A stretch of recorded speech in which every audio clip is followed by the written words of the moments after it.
record. Okay, so we are now recording. And now we are going to go live on Facebook. And we want to go live onto the Coastal Magic page. And then we are going to call this,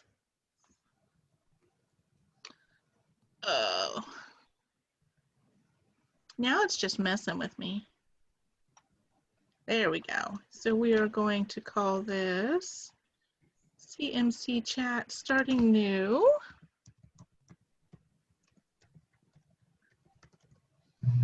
And whoops.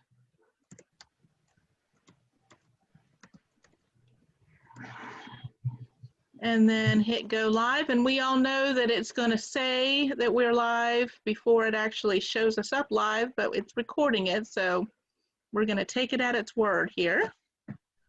And we should be good. So we should be live now. So yay! Yay! Okay, so sorry about the late start, guys. I usually restart my computer before we do a Zoom because my computer has weird technical issues. This time I did not, and it froze up on me, and I had to restart after 8, and I apologize for that, but we should be good to go now. I am Jennifer, and I run the Coastal Magic Convention, and we are having a chat this evening with 3 of our lovely featured authors about starting new in 2021. So we're going to talk about new books, new series, new characters. We're going to talk about hobbies that they may have started or will be starting, new skills that they want to learn, goals for themselves, things like that. So anything and everything about starting new in 2021. If you would like to post some questions, you can do that in the comments underneath our live broadcast. If you would like to talk about things that you are doing new, we'd love to hear that. And so then we'll get started. And let's start. We'll go JD Monroe, and then Lexi George, and then Violet Howe. We'll go in that order to introduce ourselves, and then we'll start. So okay. All right. Well, I'm JD, and I write paranormal romance and urban fantasy. Recently completed, well, I say recently, I guess it was in 2019, completed a Dragon Shifter romance series. And then I also write young adult under Jessica Hawk, and recently completed a paranormal mystery series. Cool, so all kinds of new stuff coming for you. Yeah. So finished 2 series in the last 2 years, and now I'm like, what do I do with myself? So that's me. All right, Lexi. I'm Lexi, and I write 2 series under 2 different pen names. I write paranormal romance set in the Deep South under the pen name Lexi George. Lots of humor, lots of action, lots of zany characters. I also write straight up fantasy under the pen name Alexandra Rush. It also has magic and humor, and of course, hunky warriors and a grumpy troll and a hormonal giant who's very tenderhearted.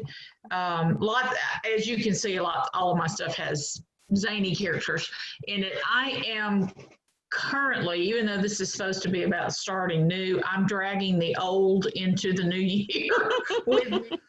I am currently finishing the 6th book in the Demon Hunter series, Demon Hunting with a Southern Sheriff.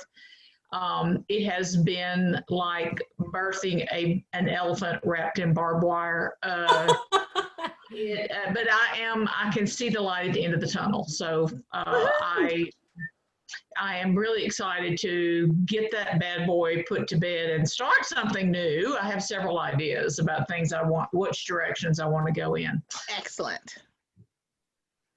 And Violet? Great. And I am Violet Howe, and I write romantic women's fiction and romantic paranormal mystery and romantic suspense. And I have a wedding planner series that kind of straddles the line with romantic women's fiction and romantic comedy. And then I have two, well, actually three now, because I just had a release last week. Duh. I have three series that are set in the fictional town of Cedar Creek. So Cedar Creek Mysteries, Cedar Creek Families, and now Cedar Creek Suspense, which is the new series.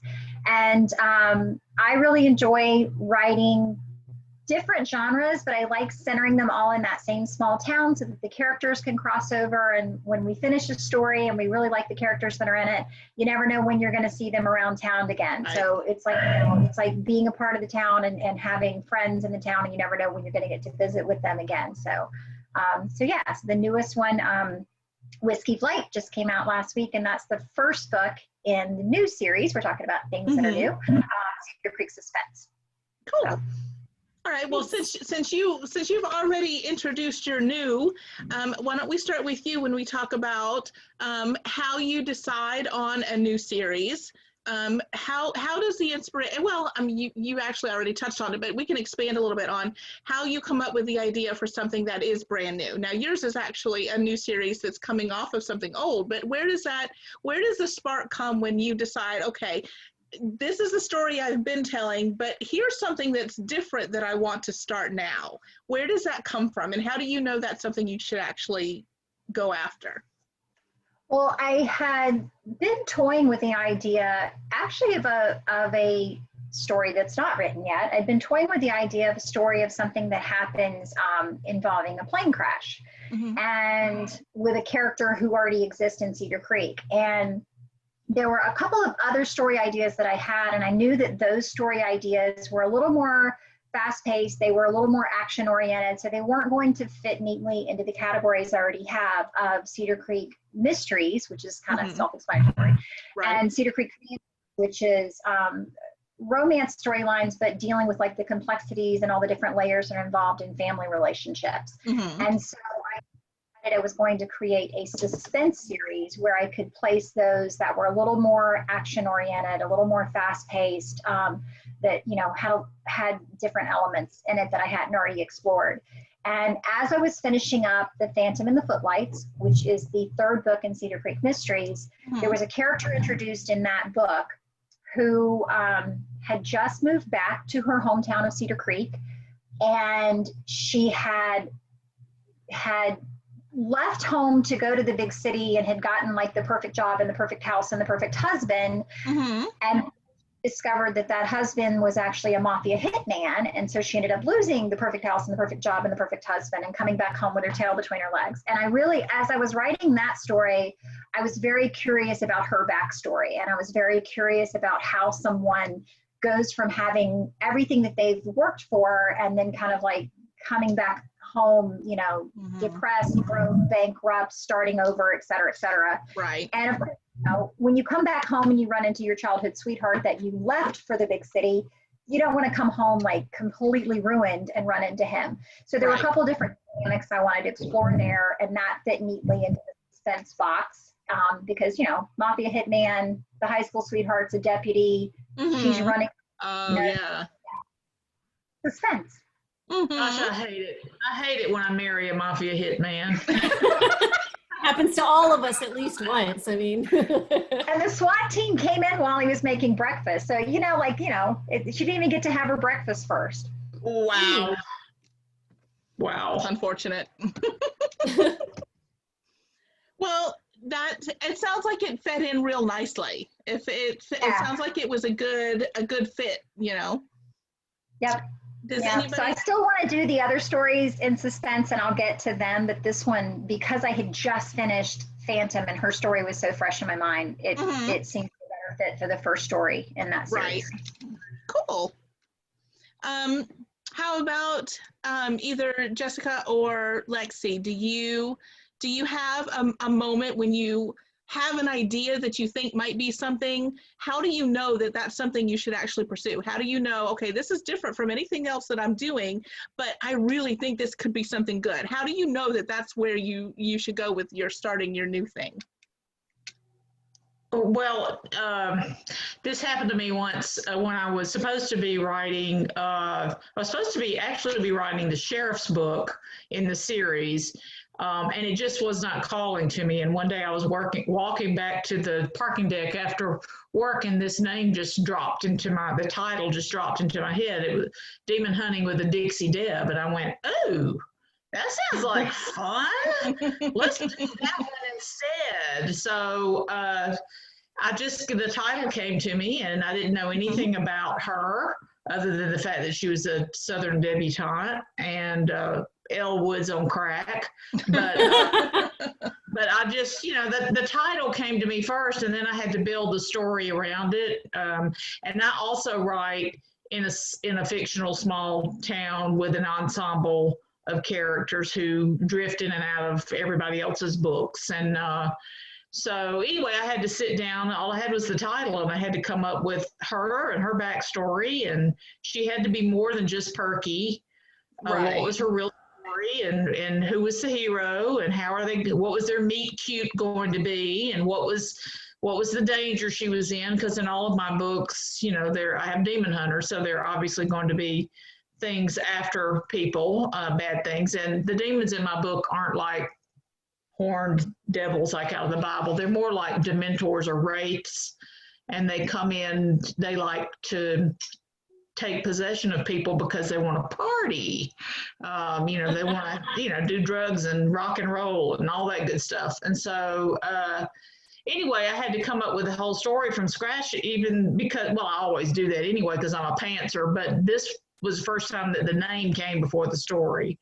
So usually I have a rough idea of who the hero and the heroine are and what the big loose idea of the story is going to be. But this was the first time a title just dropped into my head. So I get ideas everywhere.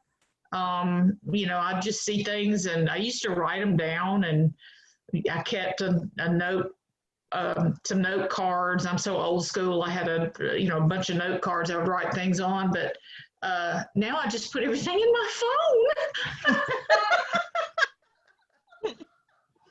If I lose it, I am a screwed, glued, and tattooed. So there you go. Well, the thing that always blows my mind is that many authors I've heard them talk about how they've had this idea or that idea or this idea, and certain things are on the back burner, and it always amazes me that you guys manage to pick out the ones that do become such amazing stories. How you choose the one that is going to be what you should work on it's just fascinated me. About Have you ever started something new and then turned out maybe that's not such a good idea after all? Do you have any oopsies that you can think of? I definitely do. I spent probably the first couple months of last year I did a ton of world building. I was going to write this whole urban fantasy series. It's actually a really fun premise. And I got a couple months of working on it, and I was just like, this is just not the right thing to work on right now. And then I was excited about it, but I couldn't figure out how I was going to where I was going to market it, what categories I was going to put it in, what was I going to compare it to. And I was like, this is not where to spend my time right now. And then, so that became sort of a back burner project. And then I've had a couple that I've done for NaNoWriMo and stuff where I was like, this is such a great idea. And I maybe wrote half the book. Or I've got a couple where I wrote the whole book and I was like, all right, I'm never going to do anything with this. It just was writing practice, I guess. Yeah, but felt good at the time. Something about it was this is, whether it was from a business perspective, this is not going to sell, or this is not going to turn into a series. It just was I kind of felt that way about the book I'm trying to finish now. I got about halfway through it, and I was like, gosh, maybe this whole thing just needs to go out. I mean, it's just shouldn't be this hard. Right. Yeah. For sure. I feel like I tend to work on whatever's the loudest in my head. You know what I mean? Because I'll have an idea, and then I may start working on that, but there's another idea that starts playing. And I constantly have crazy dialogue going on in my head with different characters, but I feel like the ones that are talking the loudest are the ones that are talking the most, the one that I find myself thinking about the most, when I'm in the shower or when I'm making dinner or whatever. The one that's the most in my head, that's kind of how I choose, like, that's the one I need to be working on. Gotcha. And sometimes you get bogged down in a story and it kind of stalls out and you can't go anywhere with it, you know, and then it kind of sits on your computer and you move on to something else that's more exciting. Right. Now the challenge is when you get in that last stretch of the book, for me anyway, there's a portion of the book that once I reach that point, I know everything else that's going to happen and I know how I'm going to wrap it up and I'm good. But right before I get to that is kind of like that danger zone where I just want to stop working on that book. It's become too hard and I'd rather work on like the flashy new thing in my head. So, it's kind of knowing how to weigh between this story is not working right now and I need to put it aside and work on something else, or no, I need to dig in and finish what I'm doing and then move on to something else. So Gotcha. What about new characters? I'm sorry, go ahead, Lexi. I guess I'm kind of like an old mule, you know, hooked up to a plow. When I start something, I finish it. I might not like this book. I'm just like, I want to get done with it, but I just keep plowing ahead. It might not be fabulous, but but it'll be done. I would say I have lots of ideas that I have kicked around that I have never really started a book that I didn't finish, but I have lots of unfinished and untouched ideas. So I guess it's the same kind of thing. And then when you sit back and try to figure out what you're going to write next, like what you were talking about, JD, you know, where you just, is this pulling? You know, I have a really good science fiction idea, but it's not really calling to me. So I don't know what I'm going to do with it. One of my writers group people is just really pressuring me to write it. And I'm like, after this last book, I've struggled so with this one for different reasons. I've had a lot of health problems, but thank goodness I'm fine now. But I kind of want to write something that I'm excited about and get the fun back. Get the fun Absolutely. back. Because I have put so much pressure on myself with this book because I'm woefully behind on my deadline that, you know, a lot of the joy that I first felt when I first started writing is gone. I want to get that back. I want to write something that makes me laugh and that's fun. Yeah. For me, being selfish. I think that's something about starting a new project anyway, is that you get that excitement that, oh, it's something new. You know, there's a certain spark and a certain joy and a certain anticipation that goes along with all of that makes it so much fun. And that's not just for writing, that's for any number of different things. But I can just imagine in writing, it's probably so much more amplified because you get to create the thing that you're so excited about. You know, the rest of us just get to do the thing that we're excited about. You guys actually get to make it, which is really cool. Also terrifying. I was going to say cool and daunting. That's true. I'm a firm believer that we're hooked up to something else and that we're channeling things beyond us. Because have you ever noticed how things happen in bunches? You'll have a bunch of vampire movies or whatever's hot right now, and different people write the same, you know, their own version of the same thing. And I think it's because we're channeling something. We're all hooked into some big universal brain, and we're picking up radio Everybody's getting the vibes.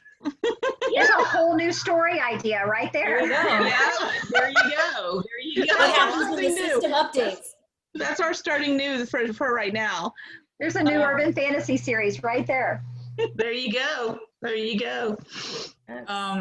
as for new things, I'm trying very hard to start the year with a positive attitude and with gratitude. And because 2020 was such a horrible year and it's rolled on over into 2021, you know, I'm just trying to live in the present moment and be grateful for here and now. And I'm kind of an anxious person. I'm trying to not be anxious and to turn it over to something bigger than me, and to just try to channel positivity. I do a lot of setting my intentions, and I'm trying to meditate, but I have a squirrel brain.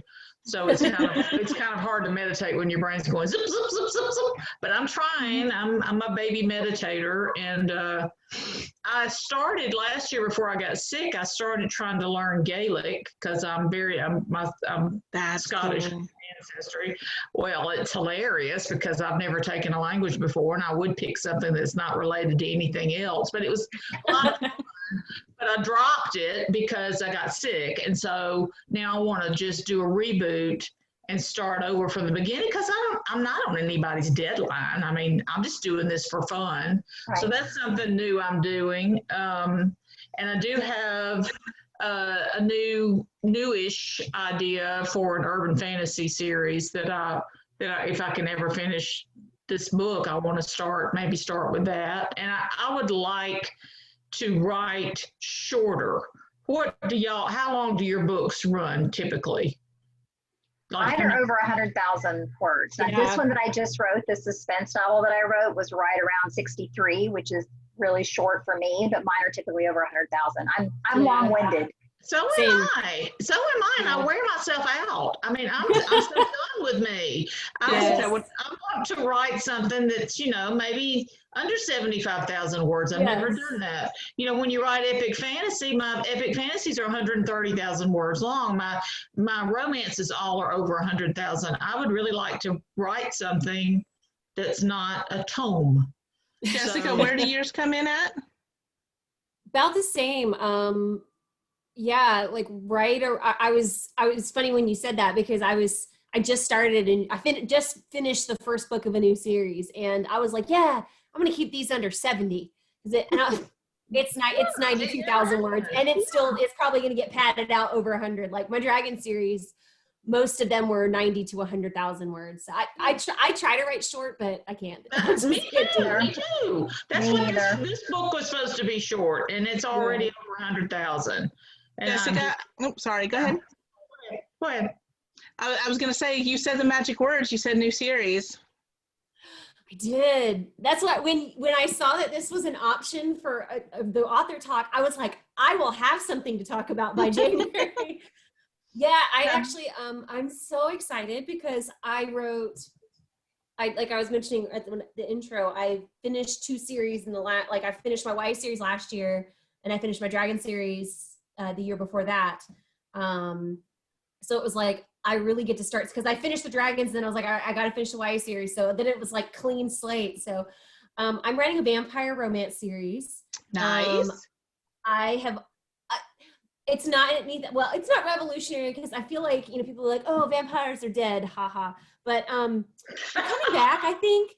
But I think vampires are kind of, they're timeless. They are timeless. Mm-hmm. But I always loved vampires, and I was like, I want to write a vampire series. And I finally was like, you know what? I'm just going to write a darn vampire series. So that's what I'm writing. Good for you. That's awesome.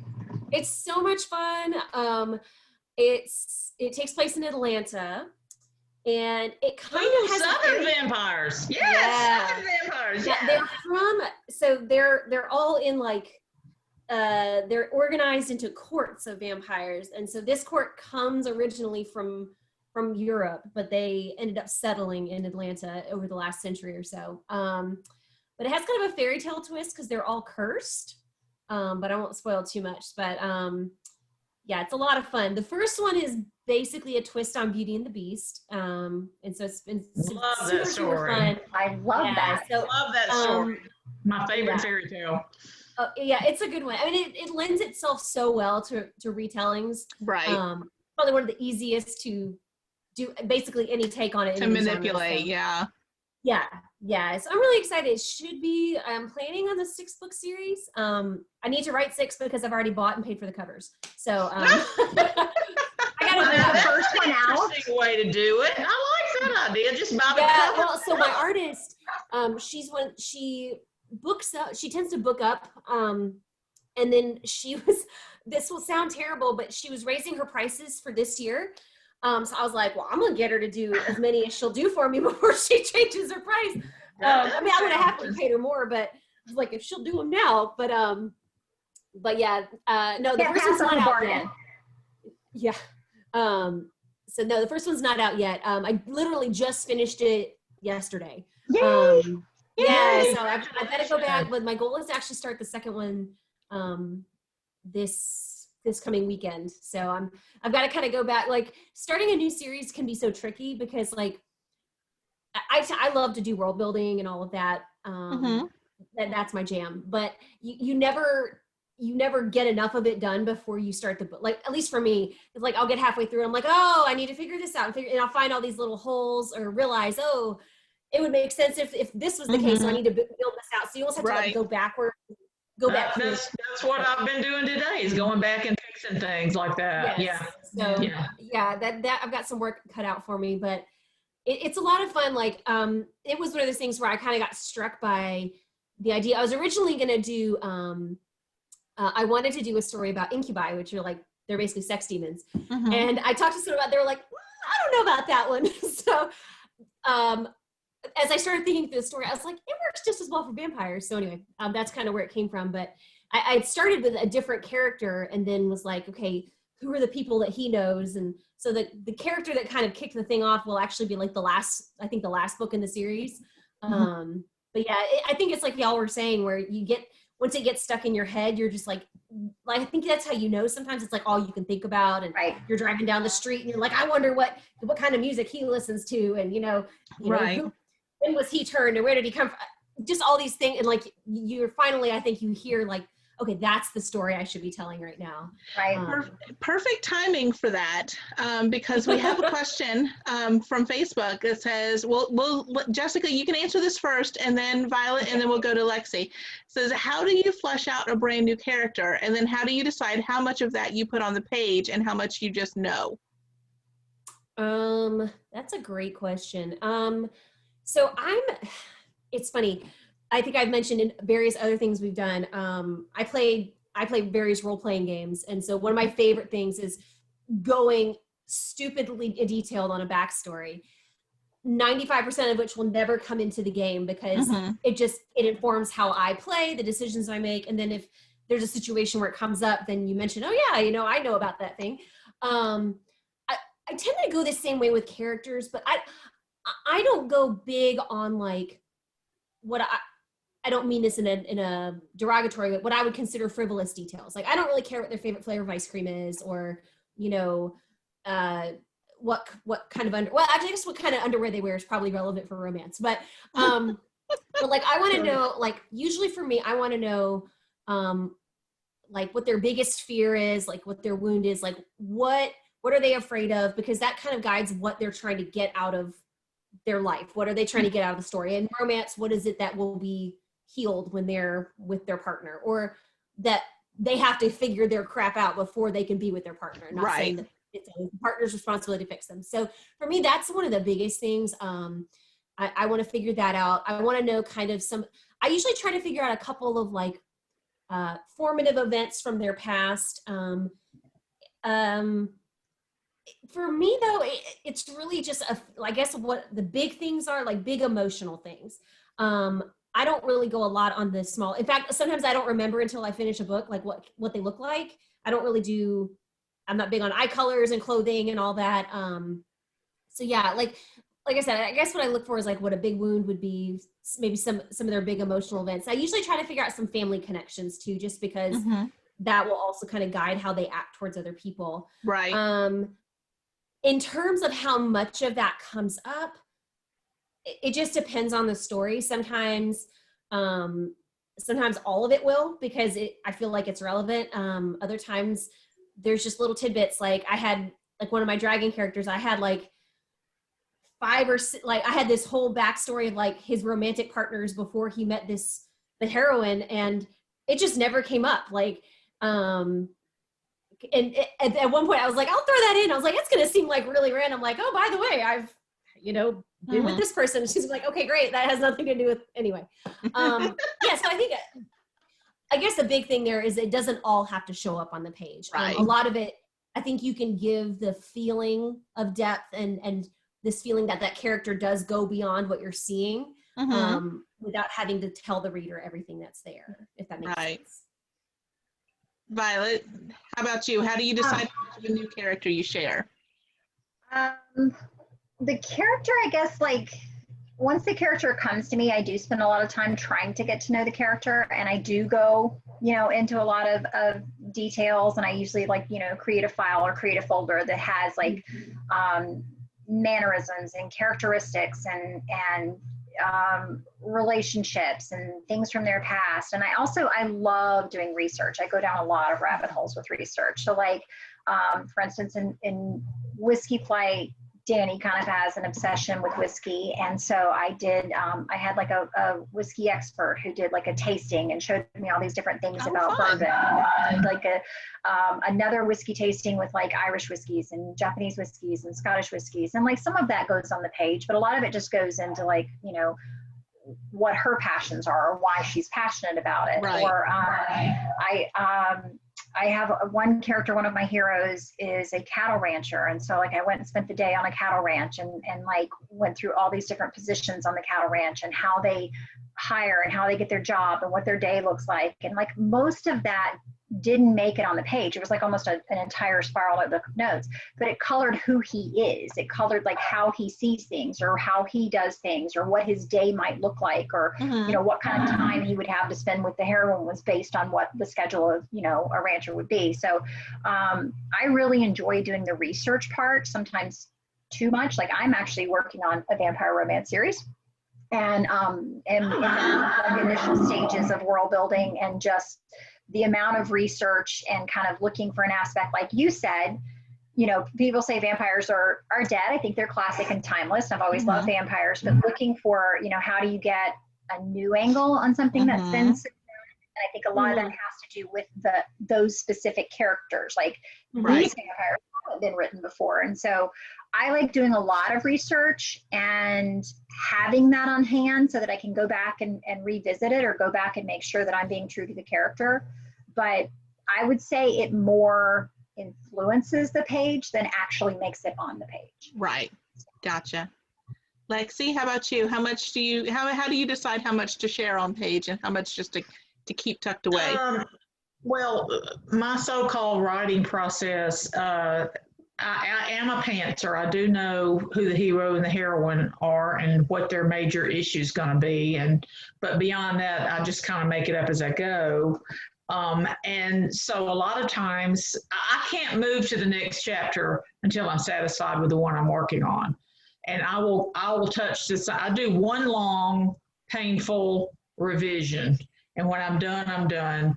So I might touch a chapter a dozen times before I'm done with it. And in that process, I kind of, well, this doesn't sound right. This doesn't fit his personality or he needs to say this and the other thing I've had trouble with since I'm on book 6 of a series is remembering who knows who and how much do they know about this person and have they met and did they know about this, that, and the other thing.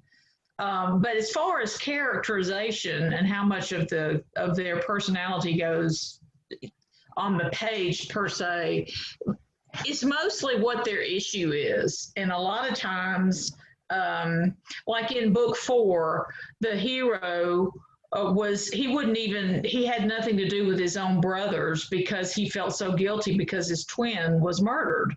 And so he separated himself from everybody else. And so she had to break down those walls. The heroine had to break down those walls.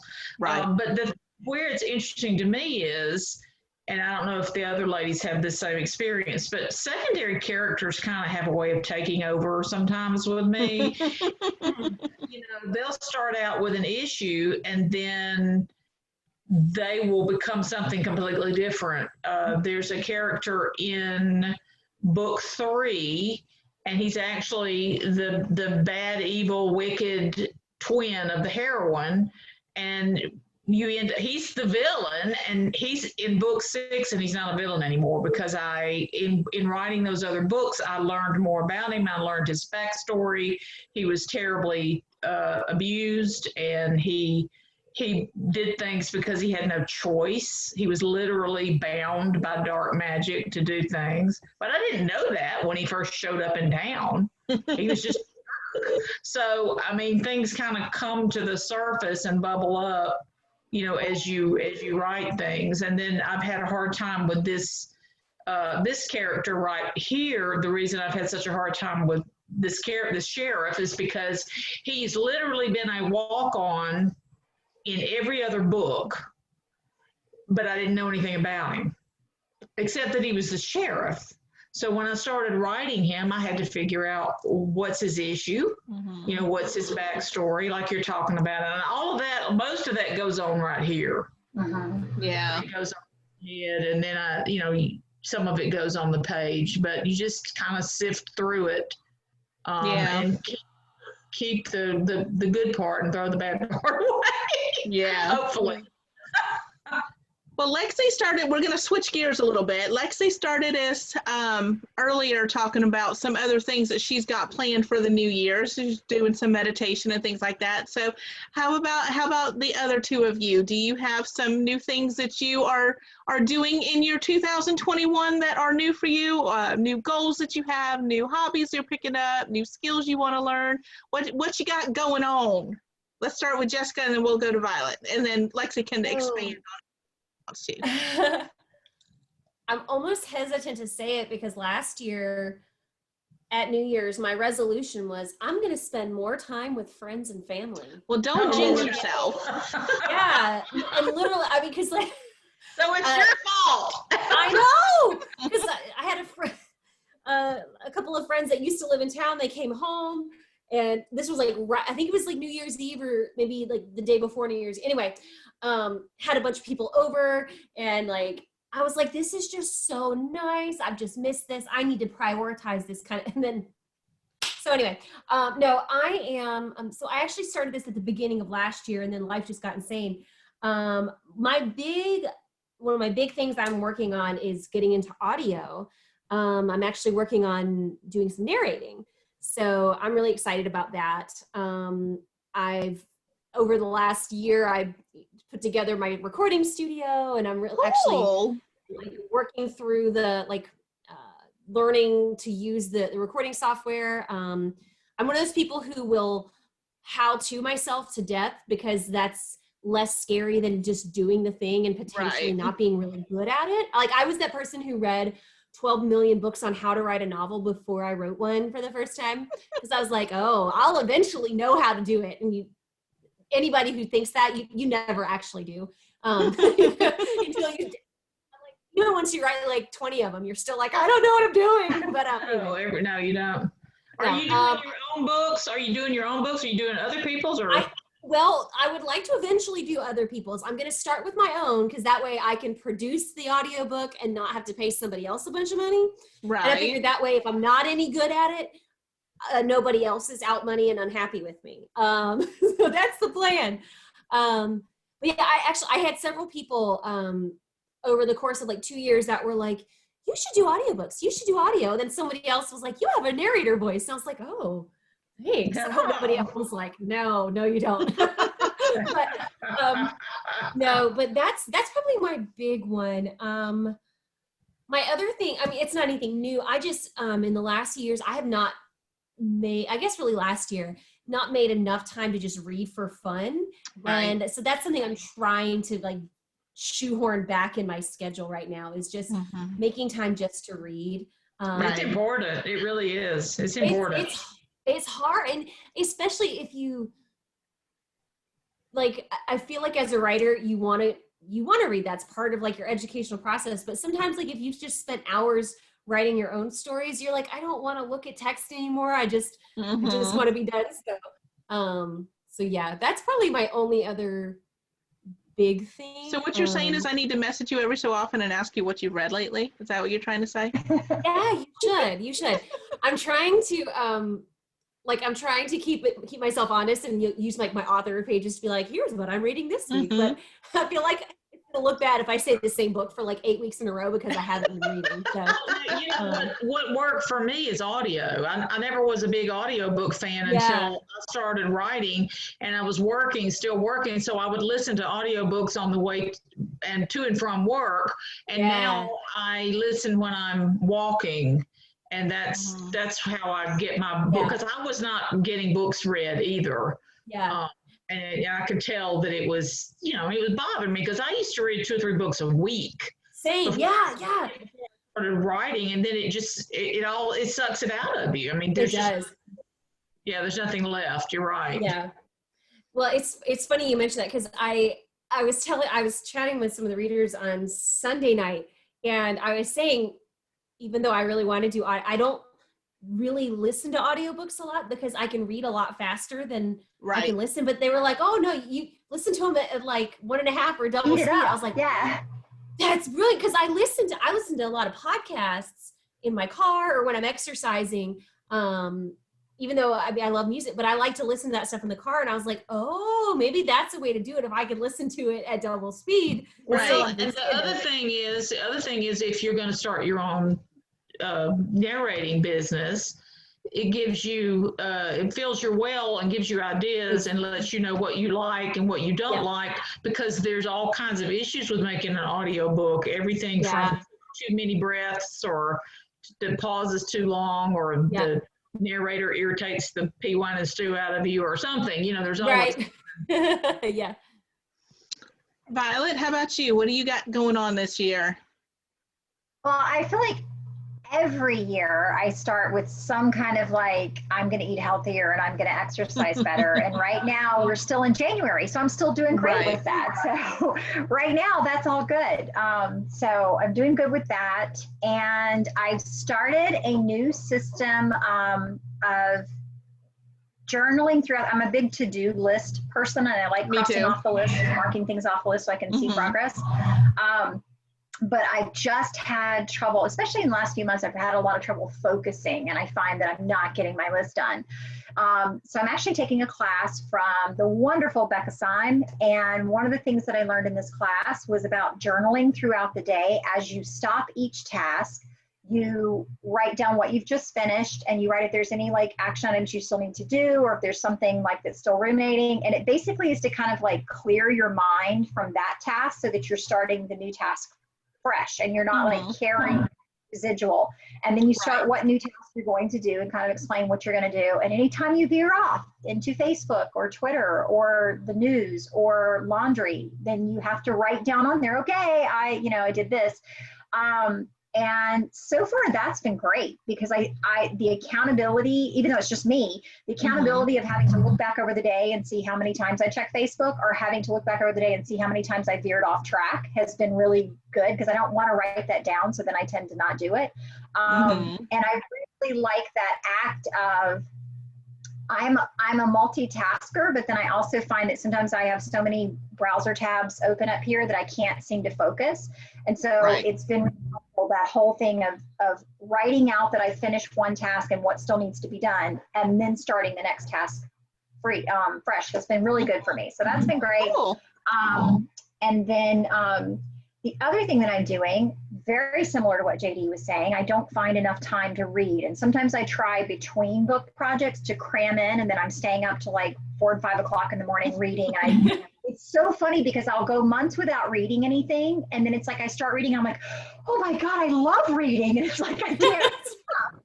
So I need to be doing that on a regular basis. So one of the things that I did, part of this has been announced and part of it hasn't been announced, so I have to be careful here, but I have agreed to be the moderator for a new online book club that is starting for another author. So I'm very excited about that, because that means that at least once a month I'll be reading something, because if I have to moderate the discussion, it's probably helpful to read it ahead of time. So generally speaking, yes. Yes. So I'm excited about that. I'm excited about, being part of a book club and reading, having a new reading goal for every month.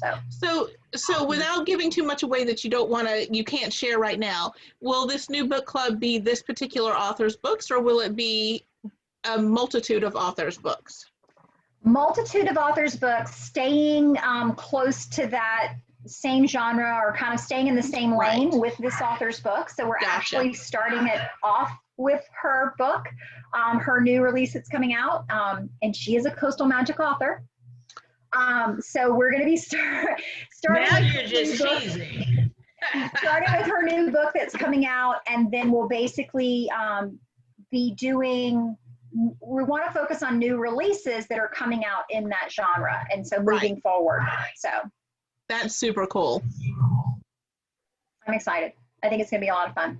Excellent. And it's cool that it's like I'm part of it I'm part of the book club as a moderator and not as an author. So then I can like enjoy it and not feel like I have to be coming up with like right the actual books and the actual characters. So yes, absolutely. Absolutely. Very cool. Do you have any kind of almost like stretch goal, like a stretch goal would be like something that you would really love to try to fit in for this year, but you're not going to like stress about it? Like I would like Lexi talked about wanting to learn Gaelic. She's just doing it for herself. There's no deadline. She's just doing it for herself. Do either of the other two of you have anything like that that you would really love to get to if you could, but you're not gonna like really be too hard on yourself about piano? Oh, cool. Piano. Yeah, I have a piano, and I have a beautiful keyboard. And it's one of those things where like there's like maybe 2 or 3 songs that I can kind of plunk out and sound like a beginning student. And I've always wanted to take lessons, never have done it. And I downloaded this huge online library of lessons that was supposed to be like the Mac Daddy, you'll be playing in no time. And I haven't done it. So that's one thing that I definitely want to try to find time for this year is taking. You would think in the previous year with all this time at home and all the events postponed, but yeah, no, still not a contention. But anyway. Yeah, I know that feeling. Yeah, well, it's funny when Lexi was saying about learning Gaelic because, so I work part-time teaching English as a second language for students in China. So I got a wild hair last year that I wanted to learn Chinese. And so I was using Duolingo, but I don't know if any of you have used Duolingo. It's actually a great little app, but it will straight up shame you when you don't practice. And I mean, it will literally be like, you made Duo sad. These notifications don't seem to be working. We'll stop for now. And I'm like, oh my gosh, this is the most passive aggressive app ever.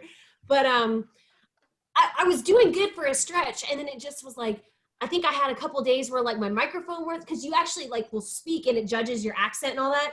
And none of it was working. I was like, I said that right. So I quit using it. And now it's been like 6 months. So I probably need to start over. So I'd like to get back on that because I love learning languages. Well, the Duolingo is what I'm learning the Gaelic on. And one thing I did not realize when I started on my phone, hold on, that my cat is clawing my sweater. I didn't realize I was doing it on my phone because that's what we're on all the time. And then I was like, I don't understand this. How do they know this? And I realized that if you do it on your laptop, that you get all the grammatical lessons that you don't necessarily get on your phone. So I was out on things. So that's another reason I want to reboot. Yeah. From beginning and this time do it on my laptop and do a lesson every day on my laptop, and then I can practice on my phone if I want. Right. I was missing the how-to because they have some weird stuff going on in Gaelic where letters get added and changed and I was like, I don't understand. What does this mean? Yeah. Well, it's because I was doing it on my phone. Well, that's good to know. Yeah. And my other one is so I'm a musician and over like I guess the last 3 months of 2020, since we couldn't perform together, everybody was doing like virtual performances. Like I did several virtual choirs, I did a virtual brass quintet and all this stuff. And so I've been wanting to do like, if you've ever seen like Peter Hollins does, if you've ever seen him on YouTube, like he does like these multi-track recordings of himself, but he's singing like 50 different parts. So I actually started playing with some of that. And I got this idea in my head at Christmas. Like I wanted to do like a one-woman show, but this was like 3 days before Christmas. And I was like, yeah, that's not going to happen. So that's something I would like to do like on the side, but it's one of those things where like, there's only so much time in the day. And I'm like, okay, because I'm one of those people, I can go down there. Like I could easily spend 40 hours a week on a completely frivolous task, working hard, but then being like, okay, I haven't actually done anything I needed to do this week. So I'd like to get to doing something like, I don't know, just getting more artsy stuff. I don't know that I don't know that the performing arts are going to be back on this year. Like, no, that's really cool because I have 2 daughters that were. My youngest daughter just has a musical theater degree, and I've always I've always done community theater, and I'm in a group here in my little hometown of women that put on things. And last year we were supposed to do a play, and the rights fell through. And so I said, "Oh, I'll just write something." So I sat down and I wrote a little play based on The Wind in the Willows, because it's in public domain, and it was my own story, but my own version, different anyway. It was a lot of fun. We added music to it, and we used public domain songs and put our own lyrics to it. And I would like, the thing I would like to do this year is I would like to write the sequel to that little play. Yeah. But make it a Christmas play. It was the most fun I've had writing in a million years. I mean, boom, boom, boom. I wrote it in 2 days, and it was awesome. Yeah, it was so much fun, and it combined the two things that I like, which is community theater and then writing. And by the way, I was the Badger. So nice. Yeah, that's one. I don't know that this will be the year, but I'm so hoping like theater and music are that we can get back to normal. So it was I had not been in a show in 2 years, I think, and we had literally just started production on. We were our local theater company. We were doing the Rodgers and Hammerstein Cinderella. We were 2 weeks into it when everything shut down, and then literally that was the last thing. And I'm like, oh, I was finally going to be on stage again. So we did an all-female version of The Music Man. And it was, how fun! Well, what is hilarious is that I was marrying the librarian, and the lady that played Harold Hill, I'm 5'9", and she might be 5'3" on a tall day. Bless. So it was really funny. When I was really kind of uncomfortable with it at first, but then I thought, this is just going to be fun, and everybody loved it. Loved it. It was a pilot project for community theaters across the country. What do they call it when they do the Reader's Digest condensed version of plays from abridged. Yeah, abridged. It was like musicals for middle schoolers, but then they said, no, let's do this we have so many people in community theater now, let's do it for adults. And we were one of the pilot of that, and it was so much fun. That sounds cool. Something like that again. Yeah. Violet, we have a question. It says, how do we find out about this online book club, and how soon can we join? Without being able to give us all the information, what else can you tell us? I would tell you to join, she's going to kill me. I would tell you to join Alicia Hyder's Hyder Nation, and there are announcements in there for her upcoming book club. Okay. So join Alicia Hyder's Hyder Nation, which is her reader group, and she has information in there about the newly formed upcoming Hyder Nation book club. Fantastic. Cool. And we are right at the 1 hour mark. So does anybody else actually, why don't we do one more round, and everybody let our readers know what you have actually planned for 2021. What books do you have that you think will be coming out? Where can we find you if you have other events planned? All of you are featured authors at Coastal Magic, so of course we'll be seeing you in February, but if you have other events planned, then you can let us know. What have you got on your docket at this point for 2021, and then we'll wrap up. So why don't we start with Violet, then we'll do Lexi, and then we'll finish up with Jessica. All right. I just had Whiskey Flight release, and I have planned for this year, cross my fingers, knock on wood, do all the little, dances you're supposed to do. Right. Plan for this year, I have the 3rd book in Cedar Creek Families that should be coming out, and I also have a new vampire romance series that is hopefully coming out if I can get all the research done and get everything the way I want it. So those are coming out. I have Coastal Magic in February, yay! And I'm doing Book Obsessed Babes in St. Augustine in March. I'm doing Space Coast Book Lovers in Cocoa and Cape Canaveral in June. Then Orlando Reads Books in Orlando in August. And Books at the Beach in Clearwater in October. So I have a busy year. Wow, that is a busy year. Fantastic. Wow. Part of those events are postponed from last year, and then part of them were already committed for this year. So right. Lexi, what you got going on? Well, book 6 in the series. I hope that it will come out this year. I too have ventured into the audiobook thing, although I'm not doing it myself. My first book came out on audio in the fall, and my goal is to get the second one up. It is expensive, but I had a really fabulous narrator.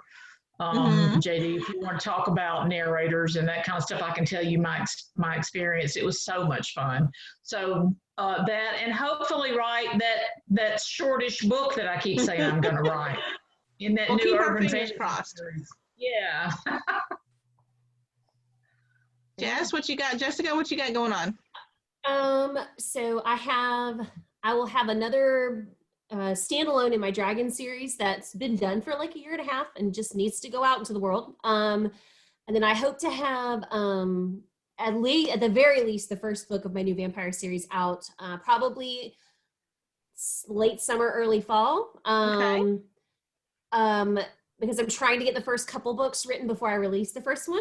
Right. So that'll be releases for me, obviously Coastal Online with this year. And then I don't know about events. The only one that I know, assuming it doesn't get, I'm an optimist, but I've also become much more practical. If it's not postponed again, I'll be at PennCon in St. Louis in September. Cool. Right now, that's my only scheduled author event. Gotcha. Yeah, that's my plans. Cool. So I will definitely, when those new releases come out, I will definitely share with the Coastal group. Awesome. That'll be up our alleys. Well, thank you, ladies. I appreciate you taking some time tonight to chat with us about all of the things that you have planned for 2021 and how you start new things and sharing a little about that with us. Thank you, readers, for watching along with us. We have recorded this, so if anybody's watching after the fact, thank you for catching up with us. And we will see everyone later for another chat maybe, or in February for Coastal Magic. Thank you all very much. Have a good night. Bye. Bye. Bye-bye. Bye. Okay, so I just ended the live stream and now I'm going to end the recording.